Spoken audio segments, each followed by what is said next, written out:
We have another little donation that's starting today, and this is the Stu Scott Booyah T-shirt. Working with his daughters Taylor and Sydney, ESPN came up with their own T-shirt for this to sell limited supplies, and you can get these at www.espn.threadless.com beginning on December 6th.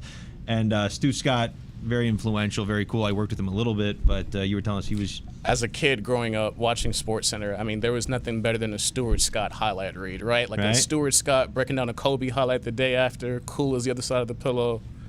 Just as an African American, just to see that person on TV represent us, it helped me become what I am here today. So yeah, and these are really cool. These are it's Booyah. It's the greatest. If your daughters are making a T-shirt and it says Booyah on it for Stu Scott, that says everything. So these are really cool. There's a limited supply of these that are going to pop open starting on December 6th. So you should log on and try to get these. Very cool. And V Foundation, a big thing that ESPN does every week or every year, and it's just incredible. What I always appreciated was when I went to my rookie camp in Bristol when I first got hired, the ESPN sign wall, there's a Booyah I had to take a picture right next to because no one better than Stuart Scott. So. Yeah, we got that up there again. So the website, www.espn.threadless.com. The Booyah T-shirts. I mean, starting come on. December 6th. December 6th. Limited supply. These are worth getting. These are very cool. So do it for Stu. Do it for the V Foundation. Much appreciated. Yeah.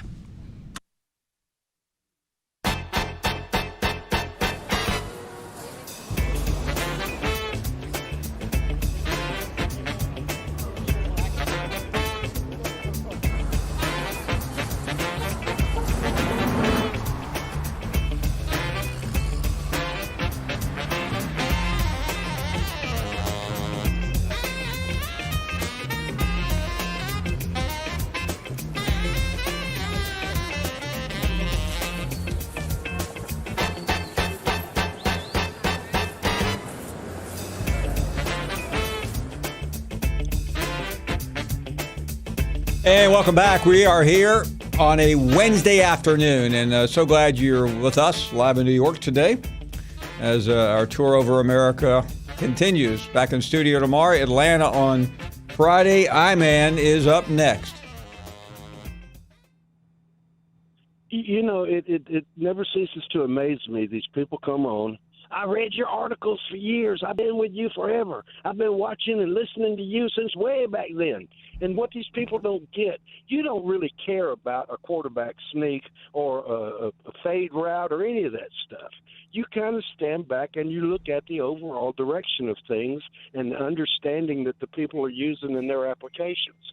And that's the way you see things. And, you know, so it doesn't surprise me that these people have their dander up because you are critical when you feel critical comments need to be made. And you're pretty honest in your comments, and they can be brutal to anybody out there. It's just that one certain fan base gets their dander up when you're not complimenting them. And I've listened to a lot of these other callers from around the country come in, the different conferences and that kind of thing. There's a few guys up in the Big Ten area that are pretty good callers, and they kind of get it. But most of the conferences around the country don't understand bragging rights. We beat you, ha ha ha, hee hee. Them ain't bragging rights. Them ain't bragging rights. You got to bleed them. You got to bleed them, and you got to listen, and you got to pay attention, and you got to know when to use them. Last night, the playoff committee chairman talking about how it was ugly. He said ugly. You got to say it, and you got to mean it. It was damn ugly football game. That's why you fell. That's why you ain't going nowhere. And, you know, this is that peel that onion time. And you know how long it takes to peel an onion, Paul Finebaum? It takes 366 days because this is a leap year. The Bammers don't want to hear it. They don't want to hear me. But your ass got punked. And there's only a couple callers that will call in here that I have any respect for because they can take it on the chin. That's Jerome and maybe DJ K-Dub, but the rest of them are posers. They're going to come in here with history lessons, whether they be truth or lies. They're going to spew it, and who cares about them damn old rings? Them rings are outdated, and nobody cares. Bordemic. Yeah, I'm trying to remember when the last time Alabama was ranked 12th in the polls. That could be where some of the angst and anger is coming from. Andre is up next. How are you, my friend? Coach Paul Finebaum. Thanks for taking my call, Coach. Listen, Thank you. First of all, Jim is wrong. He is dead wrong. Because when these soldiers go over here and fight for this country and lay everything on the line and die for this country, it doesn't matter if they're from Midtown Manhattan, South Florida, or from California. So he's wrong. That's one of the problems that's wrong with this country. Ain't no such thing as Yankees. We're all American. And that's just the way it is. It doesn't matter if you're Muslim, Christian, Buddhist, Baptist, or atheist. We're all American. Now, I'm an LSU fan, but this guy Brian calling from the West Coast, from out in California, he doesn't understand what's going on in the SEC, what's going on with recruiting. Alabama, and I'm an LSU fan, but Alabama is the yardstick that all other colleges are measured against. And what is this guy talking about? Coach Saban is lucky.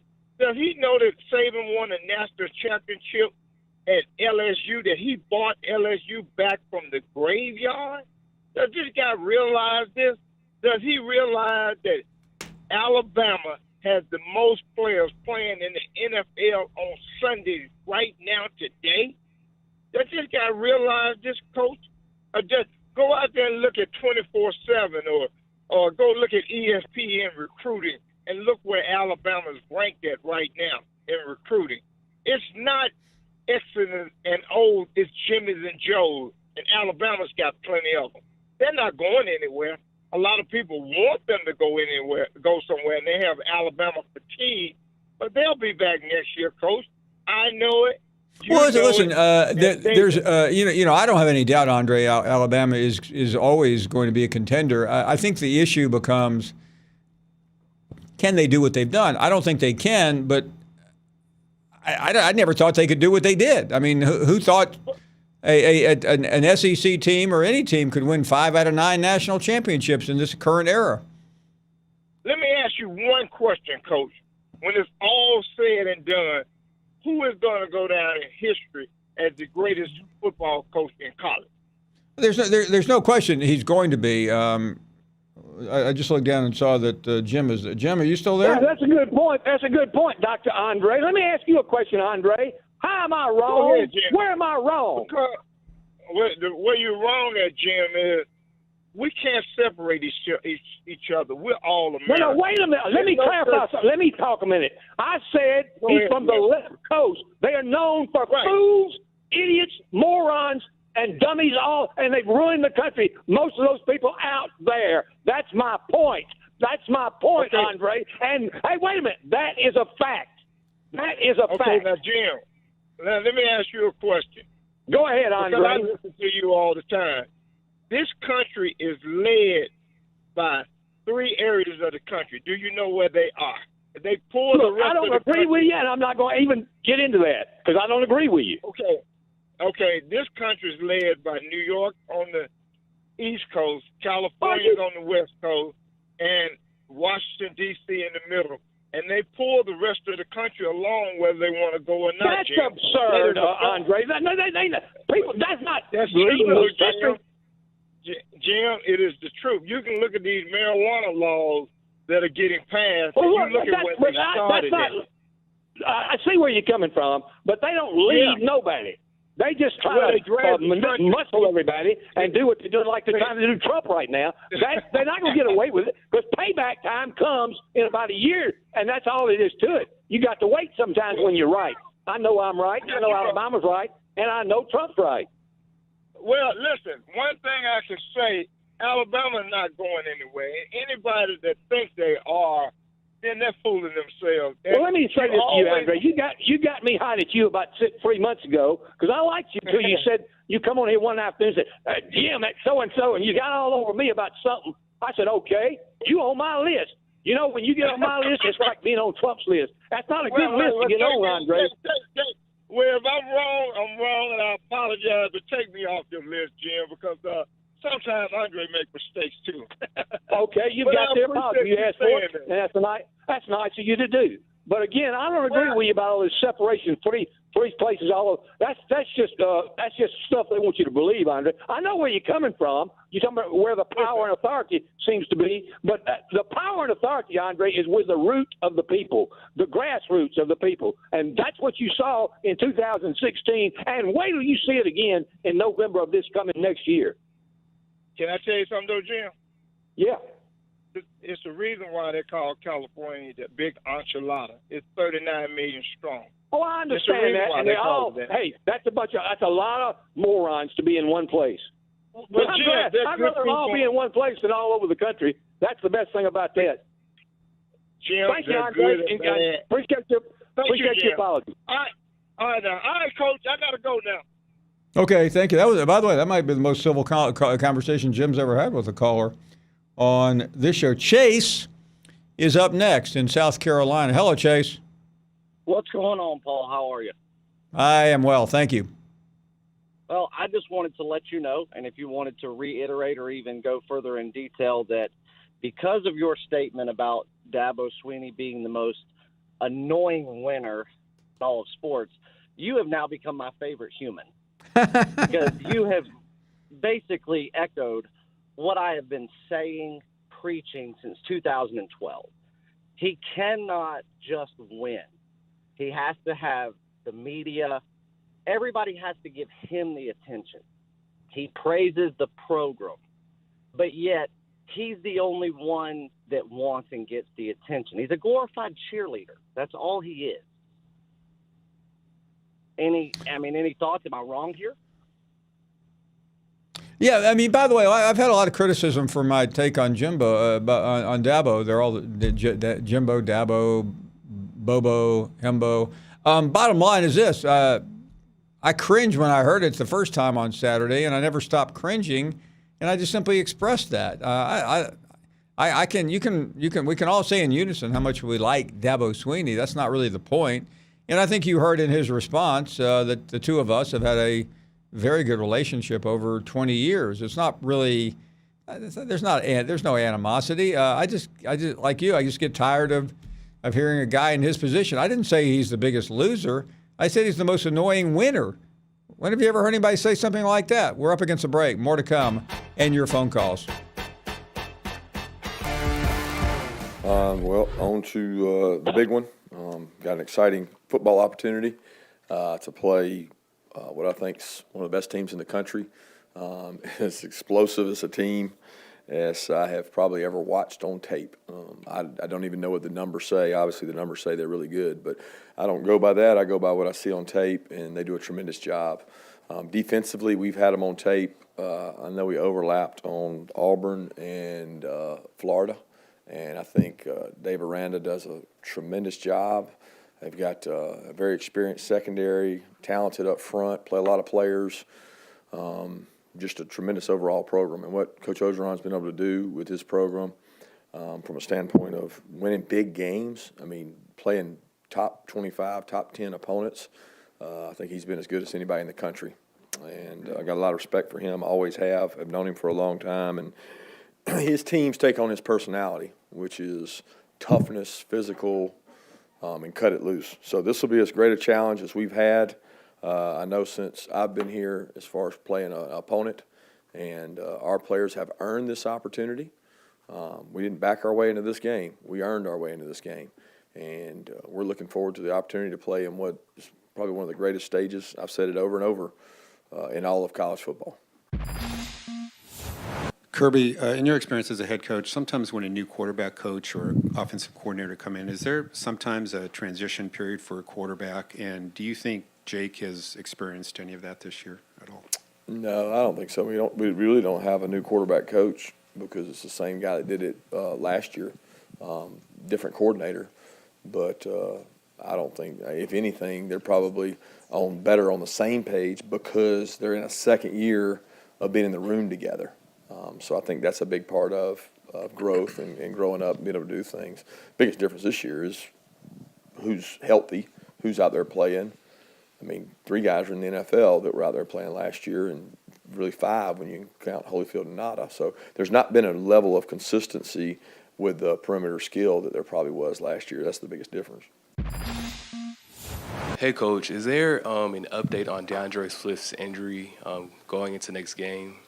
I think it's pretty important. Yeah, we're hopeful that he's going to be able to play. Why is it important for guys like that to kind of handle whatever's going on with George right now? Well, it's important to have a big brother. I mean, we all have mentors, and you grow as a young player. I mean, young players across the country, you have to grow up. Welcome back. We are going next to Jerry, who's in Texas. Jerry, welcome to our show. Hello, Paul. How you doing? We're well, thank you. Thank you. A long-time watcher of your program here daily, and thank you. A long-time Texas A&M supporter. And I've got 2 things for you. I'm 77 years old, and I'm doing things toward the end here, and I've called out to Texas A&M, and I've got me 12 Corps cadets to volunteer for pallbearing so that the A&M can let me down one last time. Hey, I gotta say something here about these rankings, Paul. I'm kind of glad the season's coming to an end, man. I didn't think ever that computers would outdo these so-called experts in a room out here at Grapevine. I don't know, because people who play in these poor leagues, they get the same thing as somebody that has to go through what we do in the Southeastern Conference. And I say we do. I'm considered us, along with the Auburn's, Alabama, Florida's, and all of us. I mean, every weekend we're playing somebody. And that's got to come into it. They need to throw that conference championship away.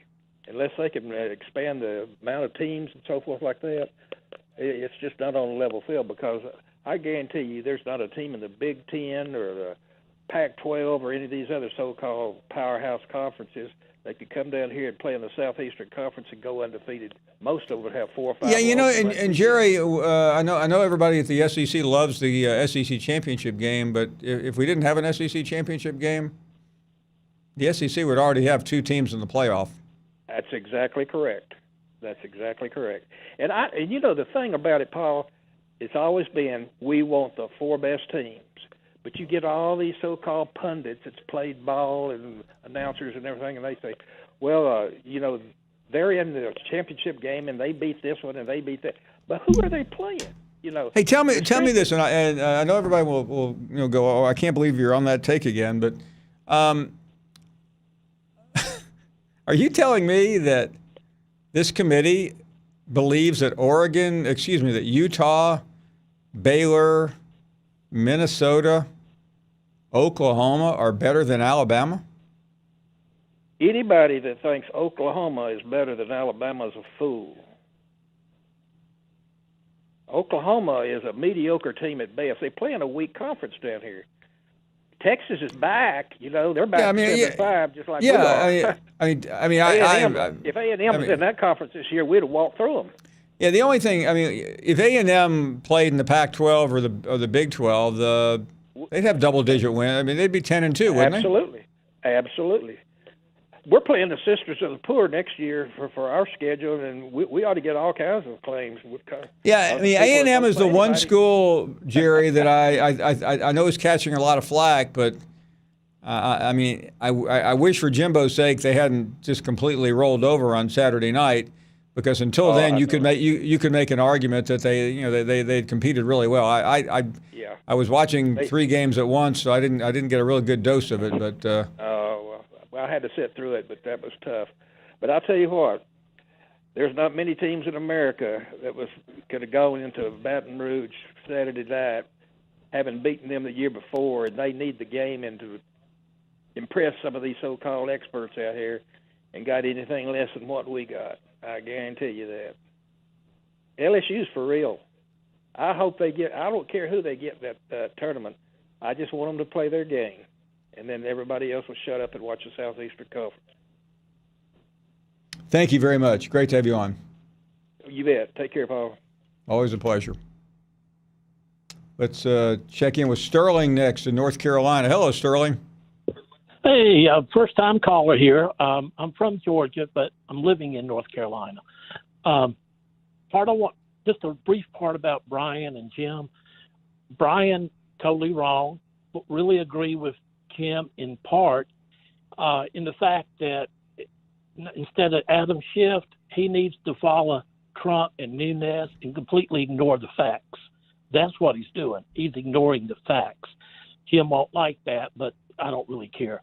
But the main reason I call is Tua, undoubtedly greatest quarterback. You know, like I said, I'm from Georgia, love Strom, and I'm from Macon, which is near Warner Robins. So anyhow, the big thing is, though, Tua keeps getting hurt. Are teams really going to throw out millions of dollars for someone who can't make it through a season? And that's all I have, and I'll be quiet and listen to your response. Sterling, I think you raise a very good point, and I think somebody will go after him, though, even though he is injury prone. Hey, I hate to run, I really do, but we have a special guest, Kevin Kisner, joining us, the great PGA golfer who won earlier this year on tour. He's in the Bahamas, but most important, he's a Georgia man, and I'm sure he's excited about this weekend's game. Kevin, I know you're playing golf this weekend. Good afternoon, and we envy you being in the Bahamas. I'm sitting here on the East River in Manhattan. Good afternoon, and how's it going? All good, Paul. Hope all is well with you. I'm sitting here looking at mega yachts and enjoying my time down here in the Bahamas. No, I can imagine. I know. I don't know what the weekend looks like in terms of starting time and all that, but how are you going to work your golf around the SEC championship game? Well, we actually are finishing on Saturday this week, so guys can get to the President's Cup in Australia. So the golf's supposed to be over at 3:00, and the SEC championship kicks at 4:10. So one way or another, I'll be able to watch it no matter what. Well, I love talking to guys like you because I hear the strangest things. I mean, I watch golf, and you're certainly among the top players in the world, and you would think that there's nothing that could distract a golfer on a Saturday afternoon, but I've learned otherwise. I learned you guys do keep up with football.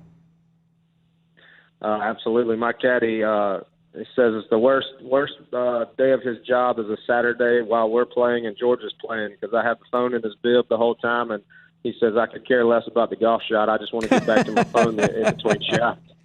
How tough is it when you're I mean, listen, if you're playing terrible, it probably doesn't matter. But, I mean, if you're in contention, you do have to concentrate, don't you? Oh, yeah. But you know what? It takes your mind off of it a little bit, especially for winning. For winning, it kind of pumps you up. But in between shots, it's always good fun to watch it. I remember watching the Georgia-South Carolina game with Dustin Johnson a couple of years ago, walking down a fairway together in between each shot. So we all are big college football fans, and we enjoy watching it while we're out there. Yeah, I hope you weren't watching this year during a round. That would have been pretty depressing. No, I wasn't. I was throwing the remote all over the room by myself. So that was an interesting game. And being from South Carolina, that's the one game I don't want to lose all year anyway. So I have to hear about it all year long. Yeah, well, right now, as you probably know, Kevin, I don't think Gamecock fans are making too much noise. No, they have already forgotten about that Georgia win. They're already on the Will Muschamp bandwagon. So I am interested. We all are, of course, in how you and your teammates, your competitors, have acclimated to this fall tour. I know there are always some tournaments in the fall, but this schedule is completely and totally different. What's it been like? Well, you know, we've pretty much turned ourselves into a year-round sport, and if you take the fall off like we used to back in the day, you feel so far behind the eight ball, it's almost difficult to catch up if you come back just to start the new year. So a lot of the big names are playing in the fall now, and these tournaments are getting a lot of good notoriety with big-name players playing, and we got 18 guys playing this week in a great field that Tiger's hosting. So we enjoy making the money. So these guys want to keep paying us to come play. We're going to keep playing. I hate to be the guy that always asks about Tiger, but we are so transfixed by his win last year in Augusta. I mean, for guys on the tour that know him, obviously, and are friendly with him, What's it been like to see him bounce back, win the Tour the year before, win the Masters, and obviously continue to be a seminal figure in sports?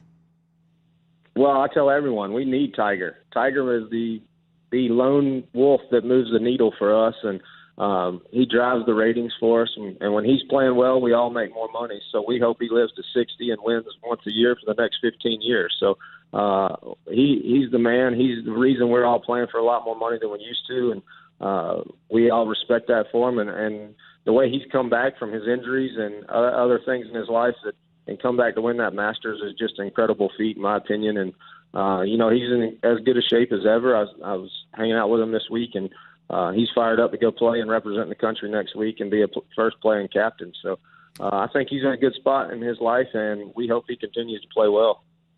Kevin, finally, I'm interested with so many tournaments now. There's so much money, but you have to be judicial. You just can't go playing every tournament around the world and still be able to do it. And I know there have been, tournaments in Asia, tournaments in Mexico, obviously the President's Cup in Australia. That's a standalone event. But how do you manage the new paradigm of PGA golf, where it's all year long and it's everywhere? Yeah, we're trying to be more of a global brand on the PGA Tour. We need to get ratings up all over the world to play for the most money possible. But you, as a person, you're an independent contractor. You have to do what's best for your career and what you can do best to play well. And so what I try to do is find the golf courses that fit my game. I'm obviously not one of the longest hitters on the PGA Tour, so I go and plot my way around the schedule with golf courses and places I like to play, and kind of weed those out of the schedule and then throw in the ones that I need to play. Obviously, if you're in the World Golf Championships and the majors, that's 8 weeks throughout the year right there, and then you add your 10 or 12 others that you enjoy playing. That's 20 events already. So there's not a whole lot of more room if you start looking at it and play 30 events a year to add that many. So it's all about where each individual likes to play, and obviously we like to go play for the most money. So who has the biggest purses and places we like to go. Before you go, Kevin, obviously the game is Saturday, and you will be paying close attention. I realize you're a Georgia man, but can the Dogs do it? I think it's going to be highly interesting. They're obviously very potent on offense. We have one of the best defenses in the country. Our offense hasn't showed its best play yet, and I think we can attack them on defense. So if somehow we can get Burrow out of the pocket and get him on his back a few times, we can mess him up a little bit and somehow score. I think we'd have to score 28 points to win the game. A PGA golf professional, one of the best in the world, giving pretty sharp and sapient analysis. Have a great time down there, and hopefully we will see you soon. Thanks, Kevin. Always great to talk to you. Thanks for having me on, Paul. Have a great day. You got it. Kevin Kisner down in a Tigers tournament in the Bahamas. Not a bad way to spend in early December. Is in South Carolina. Hello, Fred. Hey, Paul. We lost the greatest coach of all time in South Carolina, and it was John McKissick. Yeah, for those who don't know, John McKissick coached, I believe, until his the most games of anybody anywhere. He coached for 62 years in that high school, and he won 621 games, and nobody's acknowledging it. Nobody's giving him credit for it. Well, I'm really glad you brought it up because I've seen. I didn't know Coach, but I knew he won. Well, I didn't know him either, but every year he'd win. I'm so glad. I mean, I called you 1,000 times to get on the program, but somebody needs to acknowledge that man for all the men that he's made. He was such a great person, but 621 wins in 62 years of coaching high school football, and you had the LSU coaches, you had the LSU guy on there, his daddy, Coach Burrow. I'm telling you, they are what makes things happen. They make us. No, in the men, you're absolutely right. Coach McKissick, he's not getting his credit. Yeah, I mean, he was 93 when he died, but I believe he coached until his 80s. He won, 10, 15 state championships. One of the most interesting things I'd read about him before, he was mentioned. I think he was either mentioned in the book or the movie, the great Pat Conroy book, The Prince of Tides, which is one of my personally one of my favorite books of all time. I'm glad you brought it up, I have not. But he won more games than anybody ever won. Yeah, well, I mean, to me, just the ability to.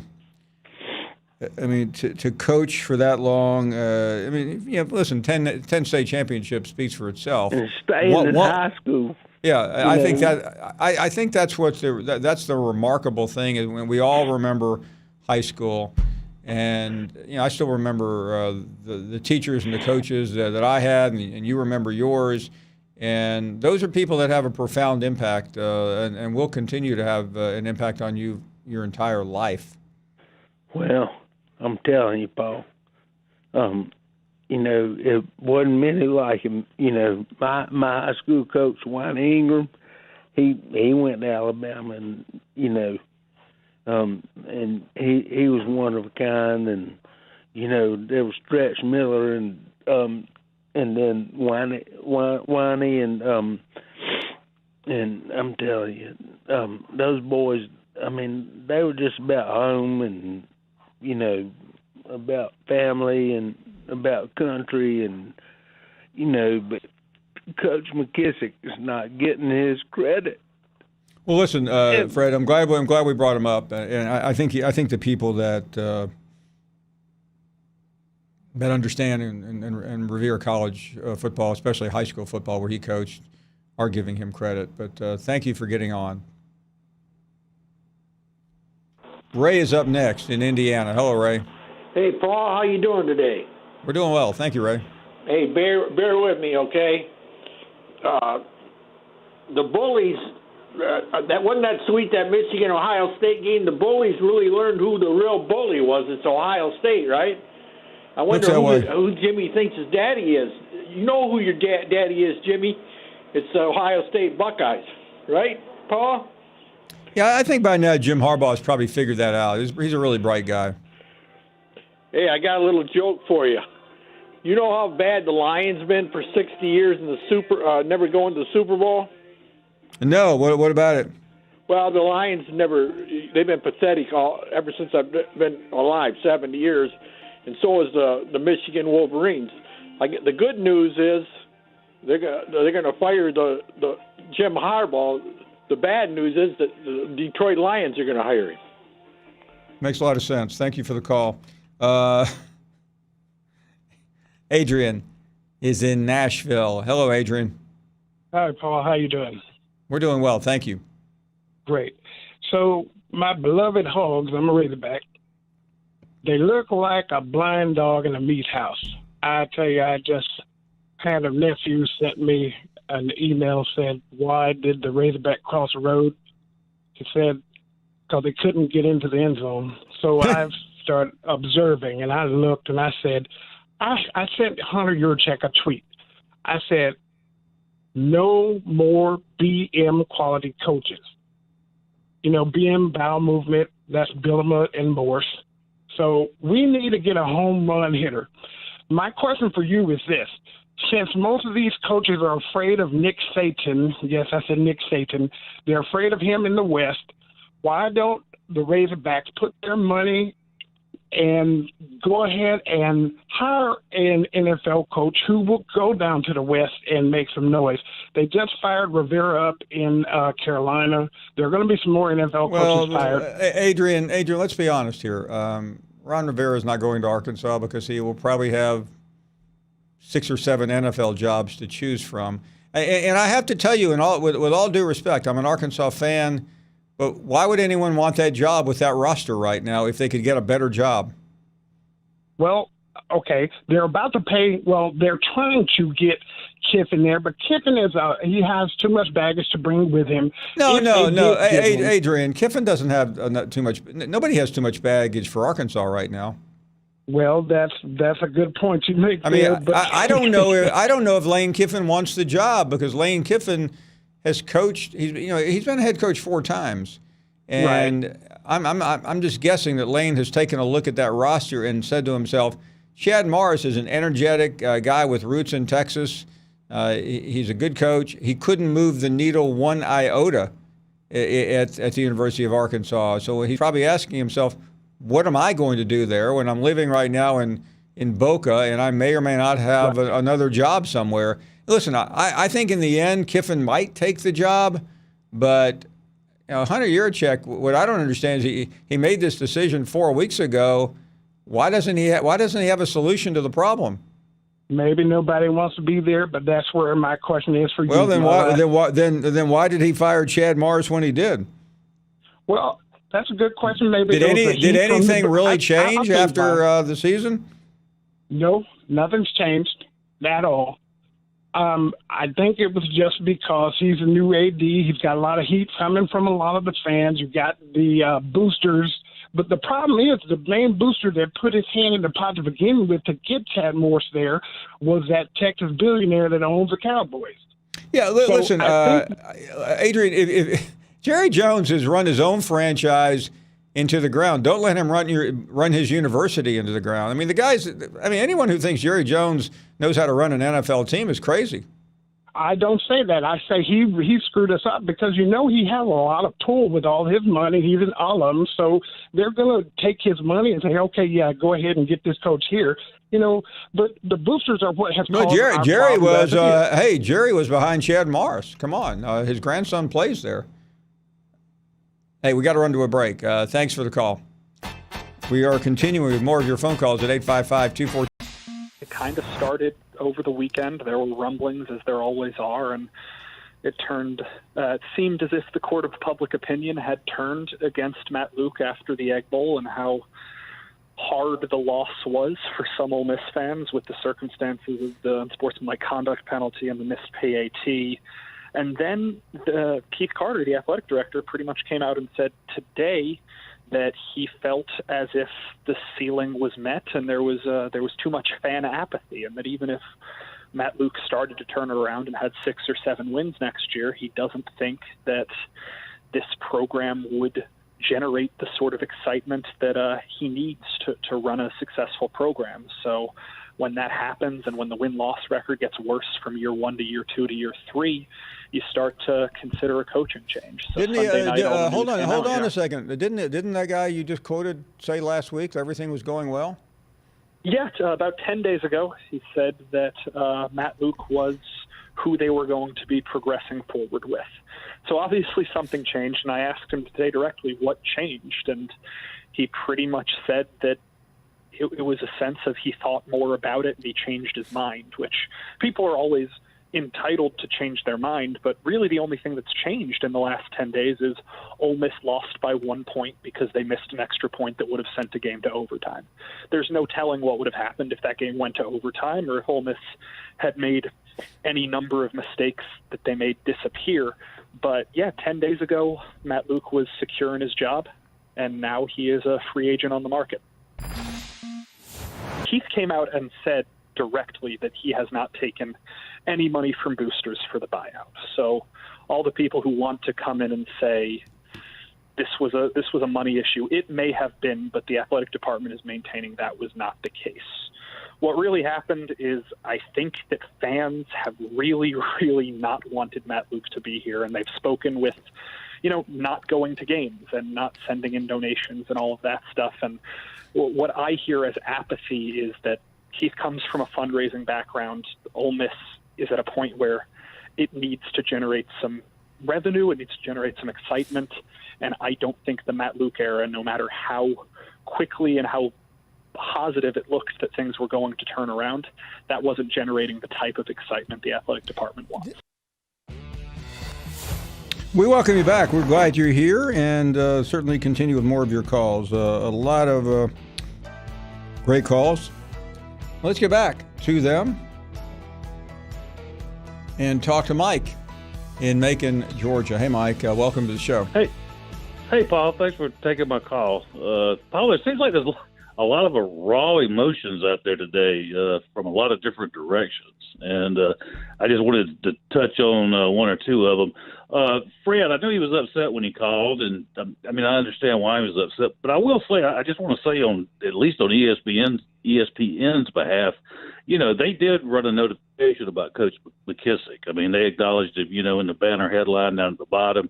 There was a small write-up about him, on the website. And, I, for one, with some of my friends, we just discussed his career and acknowledged what a great, coach he was. So he's not going totally, ignored. So it's not like he just got swept under the rug or anything. I'm not trying to condemn Fred. I know. Well, Mike, let me offer this. I've had a couple of friends die lately, and it's always sad to me when somebody gets to a certain age and the people in the media, which primarily consists of young people, don't know who they are. So you and I may look at it and go, man, why wasn't that covered more? But it's perplexing to me, having been in the newspaper business and having written obituaries, we have a new dynamic now, and young people know about what's right in front of them, and it's hard to convince them that Coach McKissick, who died at 93, was as important as you and I. I never met him, but I know who he was, and I know how important he was. Right. I know how important he was because he was a high school football coach. And to me, high school football coaches are far more important than college coaches because they stay at the same place usually, unless they're at one of these big-time schools that are no better than college programs, and they impact students in ways that college coaches can't. Well, you had a caller come on a couple of days ago, and he did a quote from Billy Henderson, but it's going to take an old guy like me to know who, Billy Henderson, was, sure. and what his career was. So you're exactly right. It's not going to be in front of the young viewers, and then that's where the world belongs now. If you got time, can I ask you about two other quick points? Of course. Yeah. All right. The first thing I want to ask you about, and maybe I heard this wrong or interpret it wrong. I often do that in the morning when I hadn't had my coffee. But I thought I heard you say that whoever the number 4 representative was in the college football playoff would be destroyed or obliterated or something like that. And then I thought I heard you and David Pollack say the same thing. And it made me conclude that, if Georgia did perform the miracle this weekend and LSU or another team was to drop down to Mike, number let me jump 4. in here quickly. I was not thinking of Georgia. I was thinking of Utah or Oklahoma. And these shows are not to be taken as seriously as I think some people take them. You're right. Well, that's what I figured. By the way, I did not mean that towards Georgia in any way. I think if Georgia can beat LSU, they can beat anyone. Mark it down.